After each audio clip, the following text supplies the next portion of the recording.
vamos a estar mirando pues Gálatas capítulo 2, verso 20. ¿Y por qué quiero hablar hoy de esto? El tema es mi nueva vida en Cristo. Hace muchos años, si no recuerdo mal, creo que fue en el año 2000, en un avión viajando iba un señor de un organismo internacional muy importante. Y a su lado había un líder cristiano. Y empezaron a hablar. Y este político funcionario de este movimiento, de este sistema de gobierno del mundo, pues le empezaron a hablar y dijo, este mundo no se sabe a dónde va a ir. Este mundo necesita algo que pueda entrar y cambiar lo que está pasando hace 2000 años. Y empezó a hablar con este líder cristiano, y este líder cristiano le habló de Jesucristo. Y eso ha pasado en nuestras vidas. Creer en Jesucristo no es una religión, no es ser religioso, no es ser de la Iglesia Católica, ni de la Iglesia Evangélica, ni de la Iglesia Ortodoxa o de lo que queráis. Lo que sí importa es Jesucristo en nuestra vida. La religión no cambia personas, ni cambia otra cosa. Lo que cambia es Jesucristo en nuestras vidas. Jesucristo dijo que Él vino a salvar lo que se había perdido. Y tú y yo estábamos perdidos. Estábamos sin Cristo. Cada uno iba a lo que le daba, pues, le venía a mano. Y así muchas veces, pues a mí personalmente así me iba, ¿no? Cuando no conocía a Cristo, pues hacía aquello que yo pensaba que era lo mejor. Pero las personas necesitamos algo más superior en nuestras vidas que hagan la diferencia, que marquen la diferencia. Y por eso es que Jesucristo también vino a morir, para salvarnos, redimirnos, justificarnos, darnos una herencia entre los santos, y vino a cambiar nuestra vida. Vino a transformarnos con su palabra, con el Espíritu Santo. Y hoy quiero hablar de este verso que es el eje central del Evangelio. Gálatas capítulo 2, verso 20, que dice: con Cristo estoy juntamente crucificado. Y ya no vivo yo, mas vive Cristo en mí. Y lo que ahora vivo, lo vivo en la carne, en la fe del Hijo de Dios, el cual me amó y se entregó a sí mismo por mí. Aquí resume el Evangelio. Ahora, ¿por qué este verso de Gálatas 2:20 está metido aquí en Gálatas capítulo 2? El autor de esto es Pablo, antiguamente llamado Saulo de Tarso, que escribió esta carta a las iglesias de Galacia, que es la actual Turquía, allá por el año 48-52.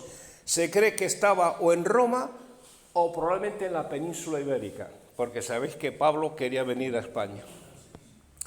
El tema central es la libertad cristiana frente a la ley judía o el hacer cosas buenas. Y Cristo vino a traer libertad a tu vida y a mi vida. A eso vino Jesucristo. Cuando Jesucristo murió en la cruz, Él rompió las cadenas del pecado, nos purificó, nos santificó y nos liberó de ser esclavos, de tener que hacer cosas buenas para agradar a Dios y comportarnos de la mejor manera posible. Y es más eso, Pablo defiende que la salvación viene por fe, no por las obras de la ley, por hacer cosas buenas. Hacer cosas buenas no me justifica ni me va a salvar. Claro que yo trato de ser una persona correcta. Claro que yo trato de hacerlo mejor. Claro que yo trato de ayudar. Porque eso hasta cierto punto me beneficia a mí y, para decirlo un poco así, me llena, me satisface poder hacer cosas buenas. Porque estoy encaminado de la manera correcta. Pero Pablo tiene una lucha aquí Y Pablo pasa aquí de la teoría práctica a lo que significa vivir en fe y en Cristo. El motivo de este conflicto, mis queridos hermanos, era que había un grupo de maestros falsos llamados judaizantes que llegaron a las iglesias. Fíjate lo que pasó en las iglesias, que recién muerto Jesucristo resucitado, visto por los apóstoles, por más de 500 testigos, ya había gente que quería cambiar las enseñanzas de Jesucristo para su propio beneficio. Y Pablo, como se suele decir, estaba quemadísimo con esta gente, porque el apóstol Pablo era judío, fariseo, de la tribu de Benjamín, enseñado a los pies de Gamaliel, y Pablo dice que tuvo que cambiar su chip, su manera de pensar, porque la ley, el sistema de hacer cosas, de ser religioso no funcionaba. Cristo se lo enseñó y entonces Pablo tuvo que enfrentar este gran problema y tuvo que enfrentarse con los judíos porque querían someter a los gentiles, a los creyentes de las iglesias primeras, a hacer la ley de Moisés. Y afirmaban que la fe en Jesucristo no era suficiente. Y eso se enseña en las iglesias. Y vosotros sabéis que yo soy, vamos a decirlo entre comillas, un extremista en contra de esto. Porque yo creo que Jesucristo murió por mis pecados. Si yo creo en Cristo como mi salvador personal, como dice la palabra, dice, de cierto es cierto, os digo, el que cree en mí tiene vida eterna. Yo he venido para perdonarnos, he venido para salvar lo que estaba perdido. Yo automáticamente soy perdonado porque la sangre de Jesucristo me limpia de todo pecado, pasado, presente y futuro.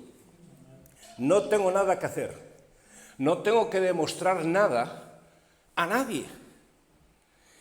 Y Gálatas 2:20 responde a esta crisis mediante tres cosas, porque era una crisis. Gracias a Dios por el apóstol Pablo que se enfrentó con estos religiosos. Gracias a Dios. Y en este verso él era desmentir la salvación por obras, que el cumplimiento de la ley pudiera salvar a alguien. Entonces la muerte de Jesús en la cruz no había tenido sentido. Piensa en esto. Piensa en esto. Si tengo que hacer cosas para agradar a Dios o que Dios me beneficie, Jesucristo no pinta nada aquí, por decirlo de alguna manera. Fíjate que Gálatas 2, verso 21, lo dice muy claro. Dice, no rechazo el amor de Dios, porque si Él nos aceptara solo porque obedecemos la ley, entonces de nada serviría que Cristo haya muerto. En otras palabras, si yo me pongo a obedecer la ley, entonces de nada sirvió lo que Cristo hizo. No sirvió para nada. Fue un fracaso total, si fuera así. Lo otro que quiso definir es la identidad del creyente. Tú eres quien tú eres. Tú eres quien tú eres. Tu identidad física, de tu manera de ser, no te lo quita nadie. Pero hay una identidad nueva que es la que Cristo vino a ponerte a ti. Explica que el aceptar el sacrificio de Jesucristo, la antigua vida centrada en mí, en el esfuerzo humano, dice que Cristo la mató en la cruz. Por eso dice, con Cristo estoy juntamente crucificado. Y entonces el creyente tiene que entender que al crucificarme con Cristo, comienza una nueva vida impulsada por el Espíritu de Cristo en mi vida, por el Espíritu Santo, impulsada algo nuevo en mi vida. Y yo podría hablarte de montones de historias en mi vida, de cómo mi vida cambió después de 45 años como creyente, 45, bueno, 50, ya no lo sé, ya perdí la cuenta. Pero mi vida fue un subir escalón a escalón, escalón a escalón, escalón a escalón, una escalera, y todavía la estoy subiendo, porque hasta que no esté en la presencia de Cristo, tendré que seguir madurando y creciendo en Jesucristo. Y el creyente necesitamos saber que hay una nueva identidad, que el viejo Sabino ha muerto. Es verdad que hay una lucha muchas veces. Eso está ahí. Por eso Pablo dice, miserable de mí, ¿quién me librará de este cuerpo de muerte? Porque el pecado vive en mí. Romanos. Es verdad, pero hay otra cosa que ha entrado en mi vida. Aquello que es superior, es poderoso, que cambia toda mi vida. Que es lo que estaba hablando este líder cristiano y este político. Este mundo necesita algo fuerte que entre y cambie todo. Pero claro, Jesucristo no vino a cambiar el mundo, Jesucristo vino a cambiar los corazones de las personas. Eso sí que es importante. Y lo otro, lo más importante, que debe ser una motivación para mí, es afirmar el amor incondicional que Jesucristo tiene por mí. Porque vemos que dice que Jesucristo murió y dice Gálatas 2:20, nos dice que Él nos amó y se entregó a sí mismo por mí. Y eso sí es importante.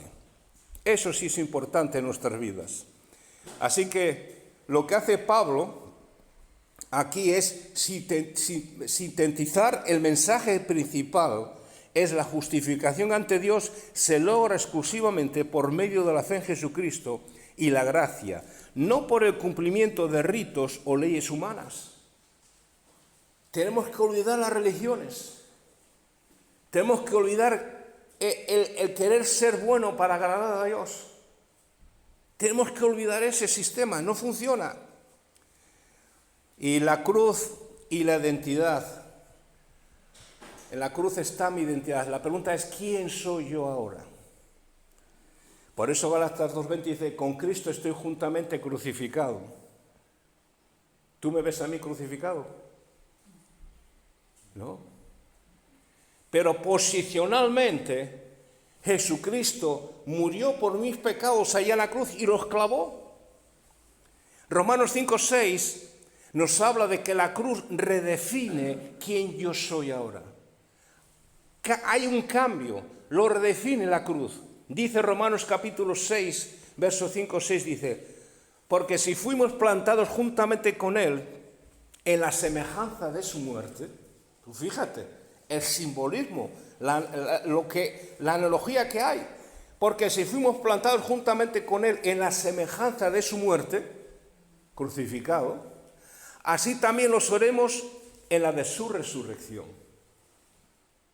Por eso hacemos el bautismo es por inmersión. Sabéis que bautizamos en la playa, en el río o donde sea, y es que sumergimos a las personas, las cubrimos de agua, y es que ha muerto en Cristo y cuando levantamos ha resucitado en Cristo como una nueva criatura.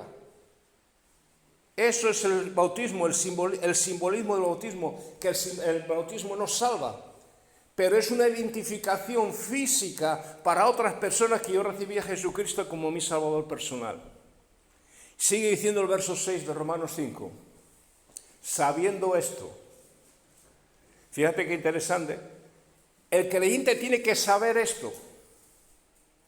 Sabiendo esto, que nuestro viejo hombre fue crucificado juntamente con Él, para que el cuerpo del pecado sea destruido, a fin de que no sirvamos más al pecado. Mi viejo hombre se refiere al viejo Sabino, al egoísta, al egocéntrico, al irritable, al iracundo, al manipulador. No soy todo esto que estoy diciendo, pero me estoy poniendo un ejemplo, que veo que estáis asustados con la cara, Pero es eso lo que está el viejo hombre. El viejo hombre es el que estaba sin Cristo, no el que estaba sin religión, no el que leía toda la Biblia para ser bueno, no, el que estaba sin Cristo. Ese viejo hombre dice que fue crucificado juntamente con Él. Mira esa foto, en esa cruz está Cristo y estás tú clavado, el viejo hombre. Esa es la realidad. Y Pablo nos dice en este verso que nosotros necesitamos saberlo, sabiendo esto. Esta palabra es muy importante, sabiendo esto, que tú has muerto con Cristo en la cruz y resucitado. Tenemos que saberlo. Gálatas 6:14 nos dice: pero lejos de esté de mí gloriarme, sino en la cruz de nuestro Señor Jesucristo. Porque quien el mundo me es crucificado, a mí y yo al mundo. O sea, todo pasa por la cruz. Significa que para un creyente, las prioridades, los valores, la aprobación del sistema de este mundo ya no tiene un poder atractivo. Y a la vez el creyente ya no vive bajo las reglas del pecado. Hay gente que se ríe de mí porque dice que yo soy cristiano. Y hay ciertas cosas que yo no hago, porque no es lo mejor para mi vida y porque Cristo me dice: no hagas eso porque no te beneficia para nada. Y entonces derroto al viejo Sabino. Pablo no está escribiendo una poesía espiritual, está declarando una realidad espiritual irreversible en tu vida. Pablo está declarando una verdad espiritual que no se puede ya quitar en tu vida, es irreversible. Con Cristo estoy juntamente crucificado, ya no vivo yo, mas vive Cristo en mí. Y este verso es el corazón del Evangelio. La vida cristiana no es mejorar el viejo hombre, sino reemplazarlo. Cuando tratamos de hacer cosas para ser buenos y agradar a Dios, estoy tratando de mejorar el viejo hombre y no es eso. Es sustituir el nuevo hombre, es reemplazar el viejo hombre por el hombre que Jesucristo ha estado haciendo en mí. Es una vida intercambiada, una vida donde Cristo toma el lugar del yo. A todos nos gusta el yo. Yo soy muy listo, yo soy muy guapo, yo soy muy esto, yo soy muy otro. Pero tenemos que dar el sillón a Jesucristo. El centro de nuestra vida tiene que ser Jesucristo. Pablo no está hablando de una muerte física, sino de una muerte espiritual al antiguo modo de vivir. El viejo hombre está crucificado. La cruz representa que nuestro viejo sistema de vida, vivir para nosotros mismos, buscar nuestra propia justicia, depender de nuestros méritos, ha sido llevado a la muerte con Cristo. Así que los religiosos que piensan que son muy buenos por hacer muchas cosas, que se olviden. No funciona delante del Señor. Lo que funciona delante del Señor es creer en Jesucristo como mi Salvador. Míralo de esta manera. Ha sido un intercambio. Y es el final del dominio del pecado en mi vida. Porque dice nuestro viejo hombre. Ahora, la pregunta es, para profundizar un poco más, que me dé tiempo, es ¿qué es el viejo hombre? Y esa es una buena pregunta, porque más adelante Pablo dice: despojaos del viejo hombre que está viciado según los deseos de la carne. Y la palabra despojarse es la kenosis, que es vaciarse. Es vaciarse. Y dice Pablo que nos tenemos que vaciar del viejo hombre. Dice que el viejo hombre es la vida antes de Cristo separada de Dios, la naturaleza pecaminosa que todos heredamos y que nos inclina al mal, un estado interior que se corrompe cada día y se autodestruye. La pasada manera de vivir que debe ser abandonada. Y las características que podemos ver en el viejo hombre nos lo habla en Efesios capítulo 4, dice que el viejo hombre hay vanidad en su mente, pensamientos vacíos sin propósito eterno. El viejo hombre tiene el entendimiento entenebrecido, incapacidad de comprender lo espiritual. El viejo hombre está alejado de Dios, de la insensibilidad espiritual. Tiene una corrupción progresiva, autodestrucción moral y espiritual. ¿Te imaginas por un momento los políticos que sean personas más morales y espirituales. ¿Te imaginas eso a los líderes políticos? No los que hay por ahí muchos que están diciendo que son cristianos y que leen la Biblia y tal, porque luego ves sus hechos y demuestra todo lo contrario, sino de verdad personas morales, personas que tienen respeto y temor de Dios. ¿Te imaginas cómo sería el mundo? ¡Wow! Si se cumpliese lo que Jesús dijo, amaros los unos a los otros como yo os he amado, ¡wow! Este mundo sería el jardín. Pero no pasa eso. ¿Por qué? Porque el viejo hombre, el que se está constantemente, día tras día, semana tras semana, mes tras mes, año tras año, sin Cristo en su vida, va hacia la degeneración total. Lo que más abunda en este mundo es la corrupción económica, los robos, los asesinatos, las violaciones, la trata de blancas. El leer las noticias me pone nervioso. Bueno, mi esposa te puede decir que yo muchas veces no quiero ni saberlo. ¿Por qué? Porque no quiero llenar mi mente con estas cosas. A veces sí oigo noticias, pero no permito hasta un punto que se me llene la mente de esto, porque me pone a 100. Por eso es que nosotros tenemos que hacer eso, entender esto.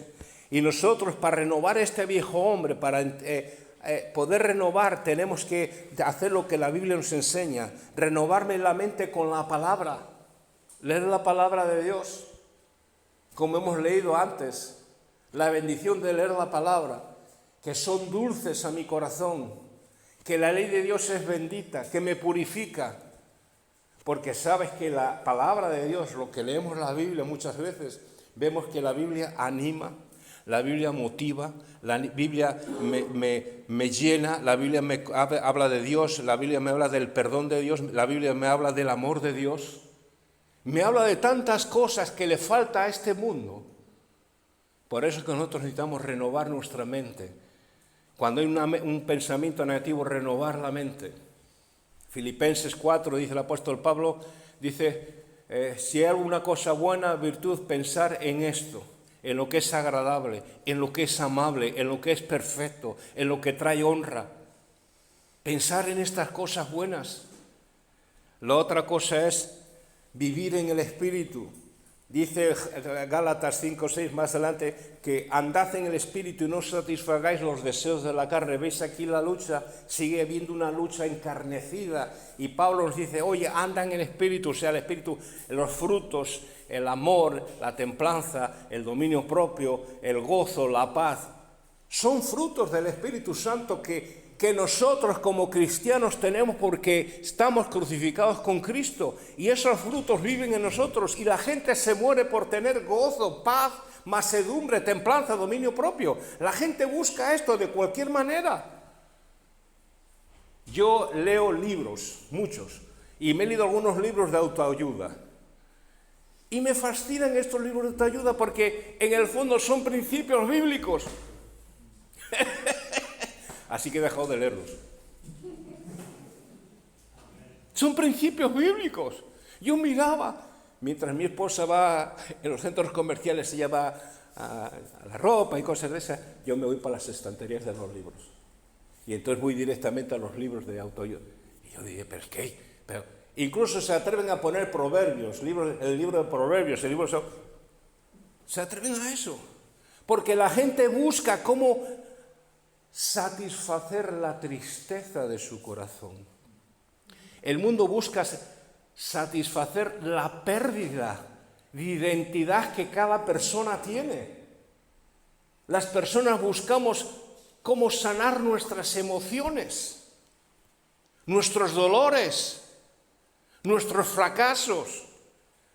La gente busca cómo poder mitigar si hay un problema de vida, cómo salir de eso, cuál puerta coger para poder solucionar ese problema. Y no nos damos cuenta que Cristo es la solución para nuestras vidas. Y cuando leemos la palabra de Dios, el Espíritu, Jesucristo, nos va guiando a toda la verdad. Siempre tengo algún ejemplo. Estos días atrás me encontraba un poco desanimado, un poco, como suele decir, depre, ¿no? Y la frase que me vino es acerca de los mal llamados héroes de la fe. Porque sabemos que Hebreos capítulo 11 le llaman el capítulo de los héroes de la fe. Porque siempre nos quedamos con la mitad del capítulo, Abraham, Noé, Moisés, pero si tú sigues leyendo, Sansón, Jefté, dice que muchos fueron muertos y aserrados, perseguidos. Y dicho de paso, tú eres un héroe de la fe. Todavía no se ha acabado el capítulo de los héroes de la fe. Y ahí incrustado hay un pensamiento que ya lo tuve, que ya Dios me lo trajo varias veces en diferentes situaciones de mi vida y me ha ayudado. Y dice, sacaron fuerzas de la debilidad. Entonces, cuando uno está débil en un momento dado, porque es atacado por muchas cosas, por problemas, lo que sea, uno se puede plantar en el Señor y sacar fuerzas ahí de parte del Señor. Pero para eso funciona porque yo tengo a Cristo en mi vida. Algo superior ha entrado en mi vida que me ayuda a que las puertas se me abran en medio de todos los problemas y todas las situaciones y todas las circunstancias que puedan venir. Por eso es que con Cristo estoy juntamente crucificado, ya no vivo yo, mas vive Cristo en mí, y yo puedo vencer y puedo seguir hacia adelante. Y una de las cosas viejas, unas cosas que yo puedo hacer para vencer el viejo hombre es también caminar por fe. Y también Gálatas 4:19, permitiendo que Cristo se forme en ti. Gálatas 4, verso 19, habla de que Cristo se está formando en mi vida. Todavía no ha acabado Cristo conmigo. El viejo hombre es la identidad sin Cristo, dominada por el pecado, el ego y la autosuficiencia. Fue crucificado con Cristo, pero debe ser despojado cada día para que Cristo viva y se forme en mí. El pecado no tiene el control, no significa que nunca seamos tentados, sino que la decisión final de actuar de manera pecaminosa está en nuestras manos y no en el poder del pecado. El pecado no tiene poder, el pecado está llamando a la puerta. Cuando Caín y Abel... que estaban a punto de matar a Abel, Dios le dice, el pecado está llamando a tu puerta. El responsable eres tú si te dejas vencer. ¿Y qué pasó? Todos sabemos la historia. Caín mató a Abel. Pero Dios se lo advirtió. La gracia de Dios me da el poder para resistir y vencer los impulsos pecaminosos. Cuando la gracia está presente, el pecado pierde su dominio. Esto no quiere decir que no tengamos luchas y a veces vamos a caer. Es la realidad. Pero cuando caemos, ¿a qué tenemos? ¿Qué dice 1 Juan capítulo 1, verso 9? A ver, ¿cuántos lo saben? ¿Qué dice?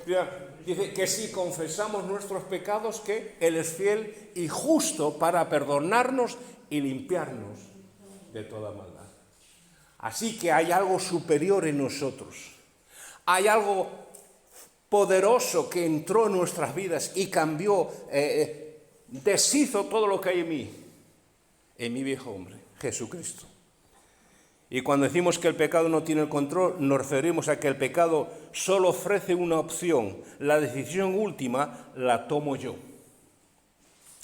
Y nosotros queremos ver eso en nuestras vidas.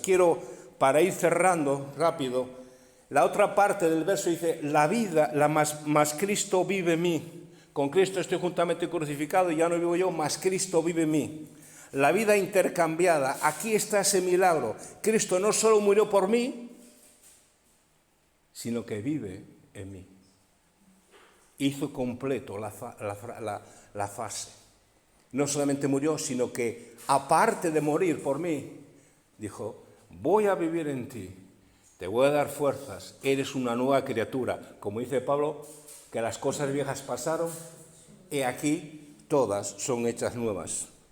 Dice Romanos 8:10, y como Cristo vive en ustedes, fíjate lo que dice, como Cristo vive en ustedes, sus cuerpos están muertos a consecuencia del pecado, pero sus espíritus viven porque Cristo los ha hecho justos. Así es como Dios me ve, justo. Y nosotros tenemos que tener esto en cuenta, porque Colosenses 1:27 dice, a quienes Dios quiso dar a conocer las riquezas de la gloria de este misterio entre los gentiles, que es Cristo en vosotros, la esperanza de gloria. Hay tantas promesas, tantos pensamientos acerca de que Cristo vive en nosotros, que es una bendición eso.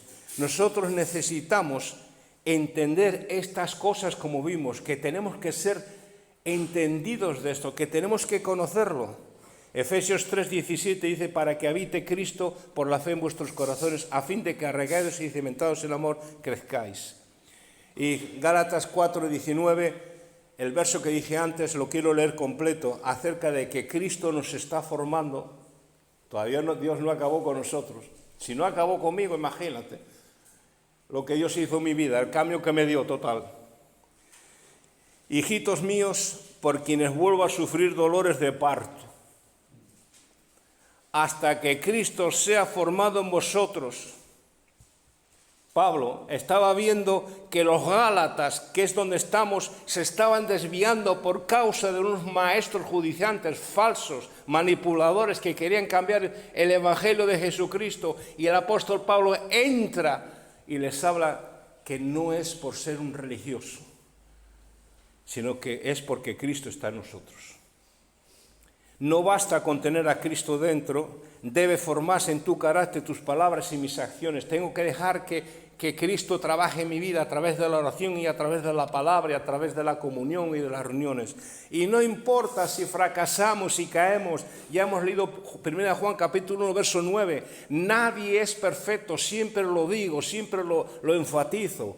La vida cristiana es un caminar, un subir un peldaño a peldaño en la escalera. Y a veces retrocedemos, pero hay que seguir adelante, porque Cristo, que es superior, está en nosotros, como dice Santiago, creo que dice, que mayor es el que está en nosotros que el que está en el mundo. ¿Qué más queremos? Deja que el Espíritu moldee tu vida. Y dice el otro, dice, y lo que ahora vivo en la carne, o sea, en mi cuerpo, lo vivo por la fe en el Hijo de Dios. Quiere decir que el propósito mío en fe he determinado seguir a Jesucristo. Quiero que Jesucristo sea mi ejemplo. Jesucristo dijo a los apóstoles, seguidme. Lo dijo Jesucristo. Jesucristo fue un ejemplo en todo. Por lo tanto, yo me muevo en fe, doy un paso en fe, peldaño a peldaño, siguiendo a Jesucristo, siguiendo sus enseñanzas, para poder, como dice el apóstol Pablo, ser semejantes a Cristo. La vida se sostiene por la fe en Jesús. La fe es la fuerza vital que sustituye a mi carne. Por eso, fíjate que hay un verso clave que siempre hablamos mucho de él, y es Hebreos 11:6. Hebreos 11:6, ¿qué dice? Pero sin fe es imposible agradar a Dios. Porque el que se acerca a Dios crea que le hay y que es galardonador o que recompensa a los que le buscan. Ahora, la pregunta es, ¿en dónde está este verso? En el capítulo de los héroes, entre comillas, de la fe. Está hablando cristianos, no a incrédulos. Está hablando a los cristianos y pone ejemplos de personas que vivieron por fe. Noé, Abraham, David, Sansón, Sara, José. Está dando los ejemplos de gente que vivió por fe. Y ahí en ese capítulo, el escritor de Hebreos mete esto para que entendamos que eso es para los creyentes. Por eso que nosotros necesitamos caminar en la vida que tengo es por fe, Jesucristo. No un político, no un cantante, no un youtuber, no un influencer, no alguien especial. No, Jesucristo es a quien yo tengo que seguir. Por fe. A veces voy a fallar y otras veces no. Pero yo me mantengo y me determino. Voy a vivir por fe, siguiendo a Jesucristo, viendo el ejemplo de Jesucristo. Y quiero acabar acaba diciendo, con Cristo estoy juntamente crucificado, ya no vivo yo, mas vive Cristo en mí, y lo que ahora vivo en la carne lo vivo en la fe del Hijo de Dios. La razón, el cual me amó y se entregó a sí mismo por mí. Por eso yo quiero vivir en fe, en lo que ya estoy, en que ya he muerto, como al viejo hombre ha sido crucificado, ya que Cristo vive en mí, ahora yo voy a vivir por fe. ¿Pero por qué? Porque Jesús me amó y se entregó por mí. Y todo lo mueve el amor. Todo. Hay un periodista, ya jubilado, de una edad muy avanzada, y leí una entrevista que hicieron estos días. Y él dice, mi casa está pagada, los hijos son mayores y los reconocimientos cosechados se han plantado. Dice, ¿qué motor puedo yo tener ya? ¿Qué motor puedo tener? Si ya todo lo que tengo ya lo he hecho. Y dice, bueno, el verdadero motor pasa a ser la certeza de que se queda un número contado de experiencias, de viajes, de libros, de instantes cotidianos, lo que convierte cada minuto en un bien precioso. Ese era su motor, lo que hizo en la vida. Hay un actor, Clint Eastwood, siempre me llama la atención este hombre, director y actor Clint Eastwood, muchos creo que lo conocéis, ¿no? Tiene 91, 92, no lo sé cuántos años tiene, muy mayor. Y él dijo algo muy interesante. Siempre se aprende algo de la gente que no es creyente, ¿eh? Siempre. Y él dijo, Clint Eastwood, ¿cómo se mantenía tan activo y con proyectos a una edad avanzada? Le preguntaron. Un periodista, el cantante Toby Keith, le preguntó esto, que cómo se mantenía tan activo y con proyectos a una edad tan avanzada. Y el actor le respondió simplemente, no dejo entrar el viejo. No dejo entrar el viejo. En otras palabras, el Clint Eastwood viejo no entra aquí. La frase no dejar entrar el viejo es un famoso lema de la vida de Clint Eastwood, con el que explica que la vejez mental y la resignación no se debe dejar pasar al espíritu. No se trata de la física, sino de mantener la actitud activa y las ganas de vivir. Ese es Clint Eastwood. Lo que quiero decir, que estas dos personas tenían un propósito en su vida. El uno lo que le quedaba probablemente eran los recuerdos, y el otro quería seguir vivo y activo, y no permitía que el viejo y Clint Eastwood entrara en su vida. Y la pregunta es, ¿cuál es mi motivación después de que he sido crucificado con Cristo, que Cristo vive en mí, que puedo vivir por fe? La motivación de mi vida para todo esto es que Él me amó y se entregó a sí mismo por mí. Esa es mi motivación. No hay otra. Romanos 5:8 dice, mas Dios muestra su amor para con nosotros en que siendo aún pecadores, Cristo murió por nosotros. En esto consiste el amor, no en que nosotros hayamos amado a Dios, sino que Él nos amó y envió a su Hijo para que fuese ofrecido como sacrificio por el perdón de nuestros pecados. Y esta esperanza no nos defrauda porque Dios ha derramado su amor en nuestro corazón por el Espíritu Santo que nos ha dado, Romanos capítulo 5. Y Efesios 3, 17 a 19 dice que Cristo habite por medio de la fe en el centro de vuestra vida y que el amor os sirva de cimiento y de raíz. Seréis así capaces de entender en unión con todos los creyentes cuán largo y ancho, cuán alto y profundo es el amor de Cristo, un amor que desborda toda ciencia y se colma de la plenitud misma de Dios. Y Cristo fue un ejemplo en amor. En Lucas 23 dice, Padre, perdónalos porque no saben lo que hacen.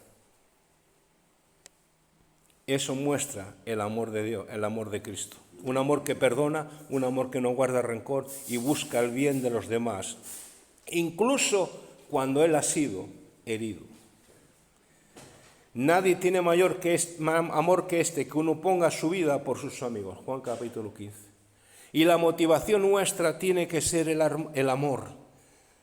que es lo que acabamos de decir, que Jesús se entregó por nosotros y murió por nuestros pecados.